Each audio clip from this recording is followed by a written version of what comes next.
Republicans have turned the halls of Congress into the Jerry Springer Show. Kidney punches, MMA throwdowns, Botox, and OnlyFans. It's just embarrassing, frankly. And there's all of this chaos and drama and stupidity and corruption and crime, and nothing is getting accomplished. No legislation is being signed into law. They're just a party of chaos. And even Chip Roy called them out. He's a Republican. He said it. Republicans are not getting anything done. Nobody can point to anything they've accomplished because they're not accomplishing anything except chaos and lots of criminal charges. Who exactly would vote for that at this point? I just don't understand it. Where is a voter who wants constant chaos? My guest this week is fellow Jersey girl Tara Setmayer. With her common sense perspective and keen political insights, Tara is considered one of television's most outspoken and must-watch political commentators. As an ABC News contributor and host of the Lincoln Project streaming show The Breakdown, she cuts through the bluster and rhetoric to help audiences more clearly understand what it is that's at stake on the national political and policy scene. Prior to joining the Lincoln Project in 2020, she was already a high-profile media commentator as a CNN contributor from 2014 through the end of the 2016 presidential election, and again from 2018 through the 2020 election cycle. This is one of my favorite conversations ever. I think two Jersey girls from opposite sides of the political spectrum meeting in the middle is pretty much as good as it gets. Enjoy. Welcome to the Are You Effing Kidding Me podcast, Tara Setmayer. Oh my God, you're here in my podcast, in my house, kind of, sort of. Welcome. Thank you for having me. It's nice to be able to, chat with a fellow Jersey girl. Let's go. I mean, we keep it real. That's the thing. I have loved you for so long. I'm going to totally fangirl because I remember seeing you on CNN way back in the day, and you were like, hold on. Yeah. This is crazy. This is not normal. I'm a Republican and this shit is not normal. You were calling it out. And it was, it was like 7 long years of this already. I want to talk about that. So so many in your party are crazy, right? Like your pinned tweet, I call it tweets, you left the Republican Party. Yeah. And it was with Donald Trump or all of it? It was all of it. I mean, I stayed in the party from the time. Well, I joined the Republican Party when I was about 17. I was in high school and I went to college at George Washington University in DC. Very gung-ho, wide-eyed and bushy-tailed. This was in 1993. So we just come off the Reagan-Bush era. And I was very excited to push back against Bill Clinton and the liberal left. It was kind of funny, but, it was more traditional Republicanism, strong national defense and smaller government, lower taxes. I come from a law enforcement family, and my grandfather, I'm from Paramus, New Jersey. Shout out to Bergen County. My grandfather was captain of the police department there. He was on the force for 40 years, marched in every Paramus 4th of July parade from 1947 until he died in 2016 at 90. So I grew up very blue collar America. And the kind of Reagan-Bush era Republicanism made sense to me because my mom was a single parent. She had me at 21 and taught me to never be a victim of my circumstance, and always encouraged me as an individual to succeed. Even if it's hard, it's the greatest country in America, you can still make it. So, the very basic boilerplate conservatism. And then obviously, as I got older, more the philosophical side of things came into play, but that's where it came from for me. So watching kind of the crazy happen over the last decade or so, I was dismayed by it because I got into politics to help solve problems. Other people get in for other reasons. I can't speak to that. But for me, it was always like, this is the greatest country in the world. We're flawed, but what can we do to give access to more people to achieve the American dream? It was pretty simple. And just the party itself just started to deteriorate in ways that made me question whether there was still a home there for me. And, I tried to stay in during the Trump era. I was one of the first. I had a national platform on CNN. I was one of the first most vocal Republicans to come out against Donald Trump. I guess the Never Trump movement Wasn't quite a movement yet. It just made sense to me. You're Right. from Jersey, Donald Yeah. Trump is a fucking asshole. Like Yeah, we knew. a criminal Yeah. jerk off that like A joke. screwed so many people in New Jersey and New Yeah. York that I was like, there's no way Mm-hmm. anyone's gonna really take this guy seriously. And geez, did I grossly miscalculate that? Me too. What I find so amazing all the time is you were with the Lincoln Project, is that these are the things that actually we had in common all along. My dad was a Republican too, but what you were talking about, the things that identified for you, that were Yeah. important to you, that drove you as a Democrat, drove me. And here we are, all these years later, on the same side, in the same tent, with those principles about we're not perfect, but we can actually move forward and improve this nation. And I think that's sort of this weird irony, because some of my closest friends are former Republicans now. Yeah. And I love the guys at the Lincoln Project, but it's about what we really have in common, and not the crazy, but really more about the democracy. So speaking of the crazy, let's just take a minute and talk about what those Republican bros in Congress have been up to the last couple of days. Because yesterday we saw the former Speaker of the House kidney punching another member of his party. We saw Mullen, MMA Mullen, like, bro, you want to go, taking off his wedding ring. I mean, in a committee hearing. And now Santos, we just learned today, thanks to the ethics committee report, he was using campaign funds we knew was bad, but for Botox and OnlyFans. I mean, I'm not surprised at that, given Santos is a queen, and he's got to make sure he looks right for those cameras. No, listen. Decency used to be part of the Republican politics that I was a part of. I mean, there's always a little rough around the edges, but just common decency was something that I thought was important. And that used to be something that Republicans thought were important. I mean, George W. Bush never took his jacket off in the Oval Office. He always wore a tie. Like, there were things. Rick Wilson, my colleague at Lincoln Project, will tell you that they actually fired a guy for being rude. Like that was in his father's administration. Like, there was a certain decorum and just amount of classiness and decency that was expected. That is way out the window. I mean, because of Donald Trump and what the Tea Party, I think it kind of started bubbling up around Tea Party time. And then Donald Trump just reinforced all of that.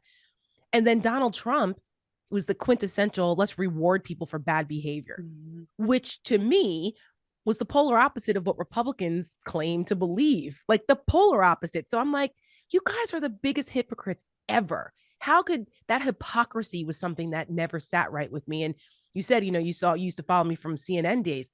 I was vicious on CNN because all those Republicans who were trying to make excuses for Trump and being like the biggest hypocrites ever, they hated being on panels with me because I called them all out on it. I'm like, stop it.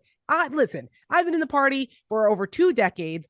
I know what you said when it was the Clintons or when it was Barack Obama. I know what positions you guys took. So now all of a sudden it's that what Trump is doing is 10 times worse than anything any of those people did. That's okay. Get the fuck out of here. And they knew it. They hated. They couldn't stand going up against me because I was their conscience looking in the mirror right back at them, to calling them out for the hypocrites that they are. So all of this, the indecency that's going on in Congress, I'm not surprised. We have rewarded reality show behavior. So why I'm not shocked that we've got an MMA idiot challenging a Teamster witness to a fight in a Senate hearing, which, by the way, I have to say, the memes are hilarious. Bernie Sanders with the sit your butt down, you're a U.S. Senator should be like on a t-shirt. O'Brien with the I don't understand what you're saying is hysterical. My Michelle Kinney and Michelle is the creative director at Lincoln Project. She's a New Yorker. So we've watched that on a loop, dying because it's hysterical. I mean, it's funny, but it's not. We have to laugh to stop from crying. But it's unacceptable. It's embarrassing. These people should be ashamed of themselves. And the fact that George Santos hasn't been expelled from Congress yet is just another example of hypocrisy and sheer political craven behavior, because they needed his vote. He warrants being expelled. Like, they should have expelled him months ago. I'm not shocked at anything that's come out in the ethics report. None of it. 1,000%. And like to your point about decorum, these are the same people who are very upset that John Fetterman wears sweatshirts and hood and shorts. You can be upset about that. That's fine. You can have an opinion on that. I have an opinion on that. I think he needs to put on a suit in the Senate. But these are the people who were upset about Obama's tan suit. Right. Exactly. Right. And I was guilty of that back then. I was in that a little bit where I was like, it's leisurely and you should have more respect for the office. And now I would take Obama in shorts and a t-shirt at a press conference over what we've accepted with Donald Trump. Good God. And not only are they expected to do this stuff with the violence and the threatening, the like death, chest beating and all the things, and then rewarded for it. Mullen went on TV that night and he was like, this is what my constituents want. Yes. And said, this is what he teaches his sons. He's got 6 kids, this guy. I didn't know that. Yeah. He said it twice. He did it on Fox News that night, Fox Business, I believe. And then the next day he was on CNN with Dana Bash, my former colleague over at CNN, who's an excellent reporter. And she was just shocked. She has a 12-year-old son. Yeah. So she was like, so, how do you explain this to children? And he's like, well, I've got kids and teach my sons not to be bullies. And sometimes you need to punch the bullies in the mouth. And I was going to, and I'm like, oh my God. And then I found out that the guy's like, 5'5" or however tall he is. And I said, oh, well, that explains it. Little Napoleon. Explains all of it. Yeah. Yeah. Explains all and of it. Like, I wrote a Daily Beast piece about this fucking asinine toxic masculinity shit. Yeah. And it's like, I mean, honestly, it's like, you can look. I don't care if you tell your kid, if you're bullied, stand up, punch, don't punch first. I don't care. That's fine. Right. But you don't have that argument. Time and place. Take it to somebody's backyard. You can find that Teamster. You will knock on his door. Like you don't have, that is not the time and the place because you are doing the people's work. You were sent there. You are paid by us. And I think it's just such an incredibly, like, it seems, while it's not surprising, it seems sometimes like it's all at once where you're like, whoa, this is really jumped the shark. We jumped the shark 1,000 times, but it feels like McCarthy freaking kidney punching a member of his own party. That guy was 2 heartbeats away from the presidency, like not that long ago. The thing about that story, which is kind of weird to me, I don't know if I believe it. Really? I don't know. I don't know if it happened quite like that. Like Kevin McCarthy, full blown elbowing Burchett in the kidneys like that. Did he run into him? Probably. I know that hallway well. I worked on Capitol Hill for 7 years, so I ran around those hallways, and it can get crowded down there when there's a lot going on in the press and people are talking and they're going to meetings. Did he bump into him? Did he give him a shove? Maybe. I don't know if it was as dramatic as Burchett made it sound. Maybe. I don't know. But the whole thing, just even the idea that we're talking about this is nuts. And Patrick McHenry, the congressman who was the interim speaker for a couple of weeks there, he was like, I've seen some dumb days. There's been some dumb days in Congress, but this is like the dumbest day ever. Because there were 3 incidents that day. You had the elbow gate, which Lincoln Project, we put out a really funny video called Elbow Mania, which is pretty funny. You can go see it on our YouTube page. Okay. Because we're gonna make fun of this. Yeah. Oh yeah. But and then you had the Mark Wayne nonsense, the senator, tough guy. And then you had the argument between Congressman Moskowitz and Comer during the hearing over Comer's hypocrisy, going after President Biden for loaning his brother money and having it paid back while he was out of office, by the way, versus what Comer has done, which was way worse. He was in office. There's some sketchy LLCs, there's moving money around with him and his brother, real sketch. And so the congressman called him out on it, and then he got upset about it and calls him a smurf. Like, what is happening? This is Congress. I made a video I work with Red, White, and Blue, and we love to like troll lots of Republicans. So I made one where it was like, mom's rules. Rule number 1, like, don't call names. Like, even if it's your favorite cartoon character, it's still not okay. Right. Like, are we here? Right. This is a committed chairman, but there are no grown-ups. I mean, maybe Patrick McHenry has grown up. He's maybe grown up adjacent, even on a box. Yeah, I was gonna say, what's about Smurfs? Patrick McHenry's like this tall. But that sound like right there. Right. Speaking of Smurfs, I'm dead. They had to switch the chair out in the chamber because he was swallowed up when he was speaker. The speaker's chair is, it's pretty it's ornate and it's big, you know, and here he's this little guy, and then this big tall chair. They had to bring him a, you know, a mini booster chair. His big gavel that he was like, right. Yeah. Look, I'm much older than you, but I don't know if you remember the Electric Company, but Lily Tomlin was on the Electric Company to this character and he weighed a baby. Oh, yeah. Giant I don't think you're older than me. I'm 48. I think I might be 74. I'm 75, so you're one year. Okay, one year. okay, so we're the same age, basically. Yes, of course I remember the Electric Company. Oh my God, Morgan Freeman, all the things. 3-2-1 contact. Yeah, that's what he reminded me of in that big chair. It was like Lily Tomlin. Yes, and she's just, you know, with her feet swinging in the big chair. Yeah. The best. Have you ever been to the Outer Banks? Yeah, North Carolina. Yeah. So in Corolla, they have those big. Those big oversized chairs, and my husband and I took pictures in them. My husband's from Brooklyn, and we're the same age. So I was like, oh my God, this is like the Electric Company in the big chair. Yeah. That's the best. That's a reference I love that we share because a lot of people look at you like it. I mean, I can't even reference 5, 6, 7, 8, 9, 10, 11, 12. Yeah. I'm gonna get a quart of milk, a stick of butter, and I love the bread. Yeah. Oh, I love it. Okay, so now we're gonna pivot with the last few minutes we have to we're going to pivot to my random question segment, and it's sort of rapid fire, but because, you know, we're Jersey girls, I know we can talk. So, yes, indeed. Yeah. So are you ready, Tara Setmayer, for the random question rapid fire? Let's do it. I'm always ready. All right. So the first question is very important because we are in New Jersey, and this is one of those questions where you ask someone from New Jersey and they give you your answer and you know where they're from. So is it Taylor ham or pork roll?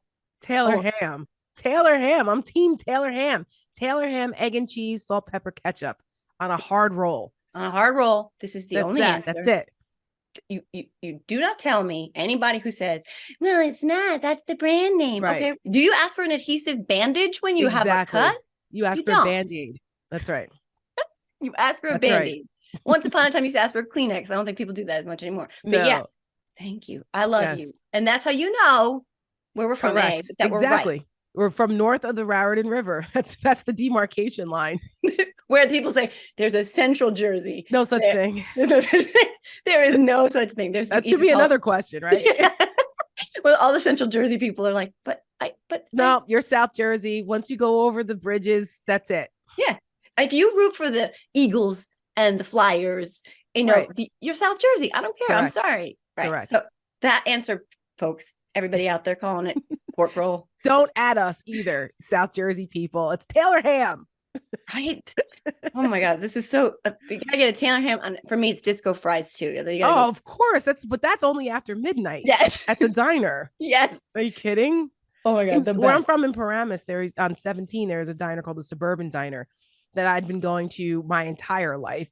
And there was that was a must coming back home from the clubs in New York down Route 4. A lot of people went to the Forum Diner. I didn't like that. I wanted to get home to Paramus and go to the Suburban Diner because that's where all the cops hung out also. Because I said, I'm the grandchild of the former captain of the police department, so I can get away with a lot.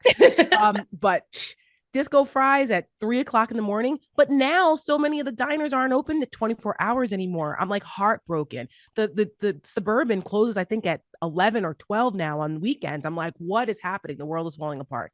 COVID had a lot to do with that. Yeah, COVID and a lot of people. They don't go out the same way that they used to. No. It sucks. We used to go to the TikTok. That was our special. TikTok's on Route 3. Yeah. Route 3 diners. There's the one, I forget what it's called before that. Park West or something. That's pretty good. And then there's the one across from, do you know the place that's in Totowa? It's that the little lodge. It's got what is it? 46? Yeah. Where all the bikers hang out. I was a regular there for a hot minute and I can't. I didn't hang out where the bikers hang out. Great. Oh my God. Did you ever go to Ed's in Saddlebrook?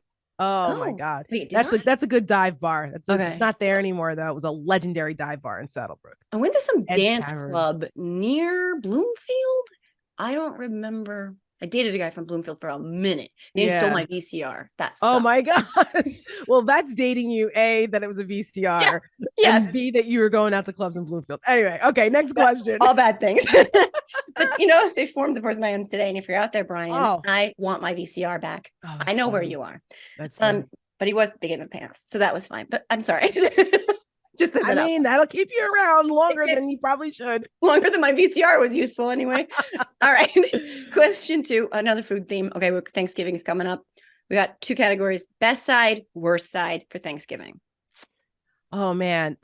Best side, probably my mom's mashed potatoes because she makes amazing mashed potatoes and she makes amazing potato salad too for the barbecue. I'm biracial, so my mom is like the white girl that can come to the black folks barbecue because she can make some potato salad. So That's my awesome. mom's mashed potatoes are awesome. Um, but we also, because I'm part Italian, so we do artichokes. Ooh, We do steamed artichokes, and so that's a big important part of Thanksgiving for us all the time. We have to have some good chokes for Thanksgiving. Worst side, well, I don't know. I mean, there really aren't any bad sides for Thanksgiving. Maybe, I mean, I like Brussels sprouts, but I not do everybody too. likes them. I I don't like like the roasted canned Brussels beets. sprouts. It's those canned beets people trash Canned beets, talk. I guess. Yeah, that's good. I'll go with that. We Like there's don't we don't do that. We I don't like do canned. roasted beets, like a real beet, but like the canned ones Yeah, I people like beet slice. juice. My Yeah, husband, he juices beets all the time. It's really good for you. But yeah, I mean, I don't really have any worse sides. Thanksgiving's great. And my that's husband good. makes a mean macaroni and cheese. Ooh. And anyone who follows me on social media, my husband's mac and cheese dance is infamous. Infamous. I He gotta look makes, at that. oh, it's hysterical because my husband's like, I wouldn't say he's exactly like Michael Jackson dance wise. He's a little goofy sometimes, and the mac and cheese dance is lives in infamy. People What like wait for it every year. what inspired it? When he tasted it, take a He's bite, and he just was so happy. when he's cooking, he's Mm, just, he's happy about the whole situation. And my husband's a big jokester anyway. So, but yeah, the mac and cheese dance is it's a sight. I love Last it. year, my mom, and people can see this on my Instagram. So we just bought a new house last year. So it was like our first Thanksgiving in our new house. And so everybody was extra happy about it. Yeah, And my mom was a Broadway show dancer. So I grew up in theater and going to the theater and live music and all that from the time I was little. And that's so awesome. we always jammed to all kinds of music. And so like I like EDM. Hmm. My mom's not too big on EDM, but she can appreciate a good beat. And then I've discovered Tantric Hall. So like, the very yes out here, like let's break it down and be fabulous. And so there's a very funny video of my mom dancing to Tantric Hall. Okay, we need to see all of that. While Yes, I in her tell my apron. Alexa, be quiet. I thank you very much. She's reminding me where my kids' advent calendars are every 20 minutes. I'm like, Oh my gosh, I hid them and I'm gonna forget. And then I remind myself. She never shuts up. Sorry, that's Alexa. I don't mean to funny. be abusive, but okay. Seriously, I know where the advent calendars are. I promise. Okay. Last question. And again, Jersey theme. Okay. Yeah. So this one is personal for me because I know this is so owning myself. I had to drive to Ohio. I drive to Ohio every year for Thanksgiving, and I invariably get to the almost E because I'm terrified of pumping my own gas. It's just I suck at it. I'm really scared of it. I've Yeah. I've I've never had an accident, but I'm like terrified of it. One time it's filled. Are you good at it? Well, I obviously grew up in Jersey my whole life, so Jersey girls don't pump gas, right? No, we do not. However, I used to travel with my grandmother every weekend in the summers because she was a professional dog handler. Oh, So I would travel with her to dog shows into like Bumblefuck, Pennsylvania, and other places upstate New York, like random places where they have dog shows. yeah. So I learned to pump gas very young because it was just my grandmother and I. So when we would go out of state, one of the exciting things was, oh, can I please pump the gas? Because we couldn't do it in New Jersey. So it was like, oh, I get to pump gas. So I learned how to pump gas at a young age. Doesn't mean I like it, but I do know how to do it. And I live in Virginia now. So I have no choice other than to pump gas. Or when my husband's in the car, then he pumps the gas. But Yeah. so I will drive the car down to like E. Right. I know when my husband's going to be in the car with me and make him pump the gas. Usually that's what I'll do to get to avoid it. Such a foreign concept to other people. Like I Oregon was know. the only other state for a Right. while that they That's got rid of right. it. But like I honestly, I like I will get to E. My son now he's 14. And he's like, can I do it? Can I do it? Can I do it? And I'm like, I don't know. I'm fine. It's a weird thing, It but is. yeah. Listen, I drive home all the time. My parents still live in Paramus. And so when I'm driving back to Jersey, I will like wait to get over the Delaware Memorial Bridge so I don't have to get out and pump gas. I'm like, okay, can I make it to Jersey? Because I don't want to pump gas if I don't have to, because it's gross. I don't want to. I'm not coordinated in any way, shape, or form. No one should trust me with like flammable liquids. But Well, anyway, pumping gas is a funny thing. Like my husband and I, recently celebrated our 10-year anniversary, and Congratulations. Thank you. We got married in Sicily, and so we try to go back to Italy as often as we can. And because of COVID, there was like this big long 4-year break where we didn't go to Italy, but we were able to go recently for our 10-year anniversary in September, and we visited an island off of Sicily called Favignana. And so we rented scooters. And so we're scooting around Favignana, and we didn't realize because the gas gauge was backwards. So when we first got the scooters, they were on almost E. I'm thinking it's full because it was the opposite way. I didn't realize until we scooted around for a couple miles, and we stopped at this like beautiful lookout point, and we were getting drinks. And as we were pulling into this like little tiki hut kind of place in the water, I looked down and I'm like, holy shit, that's not full. That's on E. Oh, no. So we had to, thank God scooters get like a lot of mileage on their gas, because I'm like, holy cow, we have 5 miles to get back to town to find the one gas station. So I'm like praying we're not gonna be on the side of the road in these scooters in Favignana. We make it to the gas station, and then we couldn't figure out how to use it. And the locals were coming in like pissed off because the tourists were like taking up the gas pumps because they couldn't figure out how to do it. And I'm like, well, I don't know what's going on. So finally a nice local stopped and helped us.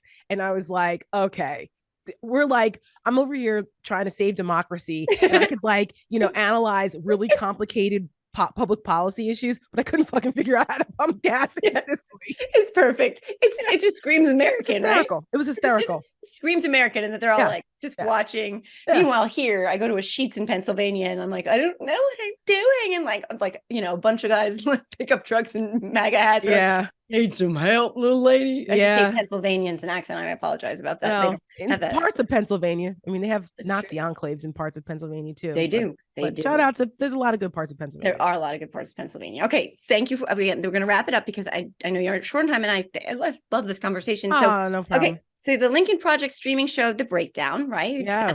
What else you working on? Where do you want to send people? Tell them about all the good things. Yeah. So, of course, please follow us at the Lincoln Project. Follow our YouTube page if you guys aren't subscribers, because all of our content goes through our YouTube. I co-host a show with the Rick Wilson called The Breakdown. We do it on Thursdays. Right now it's every other Thursday, but we're going to ramp that back up to every Thursday starting next year because of the election. So it's never dull. Anyone who sees Rick and I together knows that it's we have a lot of fun, but we also are talking about serious things because our democracy is at stake here, and we need to activate people and energize them to understand what's at stake. So there's that. Also, you can follow me on Instagram at the Tara Setmayer. I'm also on Twitter, X, whatever the hell it's called, less and less because Elon Musk is just ruining it. But I'm over there at Tara Setmayer. And I'm also on Threads. And Threads and Instagram, you get a little more personal stuff. I do some politics, but there is also the fun side and personal side of things. So over there, so you get a little bit of a different flavor on each platform. I love it. And I'm so glad. I'm so glad to be in this fight with you. I'm so glad that I'm sad in a way that it had to happen, because it would have been nice to just have real civil discourse, but it's not the reality that we have before us. But if this is the reality we have before us, I sure as shit want someone like you in my tent and not on the other side. So thank you. Yeah, I'm truly grateful. And I'm so glad we finally met. Like, I feel like, Jersey girls, Yes. Well, one of these days we'll have to meet up down the shore in the summer where, and get a good slice of pizza and a sausage and peppers on the boardwalk and Seaside. What's your beach? And by the way, folks, it is down the shore in Jersey. Down the shore. Yes. Yeah. It doesn't matter. It doesn't matter that I'm south of the shore now. It's still down the shore because I'm from North Jersey. Yeah. I grew up going to Seaside Heights and Seaside Park. Yeah. So we rent a shore house in Seaside Park every year. We go to Island Beach State Park. It's beautiful. Belmar, a lot of summers in Belmar with my crazy Italian friends that I grew up with, and very wild nights in Belmar and Seaside at Headliners and Bamboo and the old spot, the Surf Club and Ortley Beach. Like, I miss those days. Point Pleasant. Tiki Bar in Point Pleasant, another hot spot for us. I love the Tiki Bar. Oh, that the good old days. Yeah, the good old days. I was a Sandy Hook kid, which is so weird. Like, I was. Oh, me too. Okay. Sandy Hook because it was closer. My mom like, you want to just go to Sandy Hook, and then we'd stop at Keensburg on the way home and go to the amusement park. Oh my god, yeah, we'd stop at this place called the Clam Hut, but that's a whole nother thing. But Stewart's. Yes, and those hot dogs and root beer. Sandy Hook were so freaking long. You had to walk like 10 miles. I was like, I know this sucks. But I love it. Okay. Yeah, we'll have to go down the shore sometime and get a tomato pie. Well, yes, I know what that is. That does it for this episode of the Are You Effing Kidding Me podcast. I am so grateful to my guest today, Tara Setmayer. This was one of my favorite conversations ever. I could talk to you all day. So thank you again. I really appreciate it. We'll do it again. All right, awesome. And then everybody else, I'll see you all next time. Look, I think we can all agree, if we can't agree on much else, that these are pretty crazy times, and navigating all of that every day can be pretty stressful. In my case, I had 2 middle schoolers, and there are just some days where I'm dragging myself across the finish line. And then there are the nights when a glass of wine or 2 fits the de-stress bill. But let's be honest, I'm a busy mom. I can't be waking up feeling like crap, whether that's that second glass of wine I had or eating my daughter's leftover chicken fingers because I didn't want them to go to waste. Either way, enter ZBiotics. Here's how you use it. Step 1, have a ZBiotics. For best results, make ZBiotics your first drink of the night. Step 2, drink responsibly. Pace yourself, hydrate, and get a good night's sleep. Step 3, enjoy tomorrow, wake up feeling refreshed and ready to take on the day. ZBiotics Pre-Alcohol Probiotic, your first drink of the night for a better tomorrow. Engineered by a team of PhD microbiologists, ZBiotics is a probiotic drink that breaks down the byproduct of alcohol, which is what's responsible for those rough mornings after drinking. So go to zbiotics.com/politicalvoices or scan the QR code on the screen right now to get 15% off your first order when you use Political Voices at checkout. Again, go to zbiotics.com/politicalvoices or scan the QR code on the screen right now.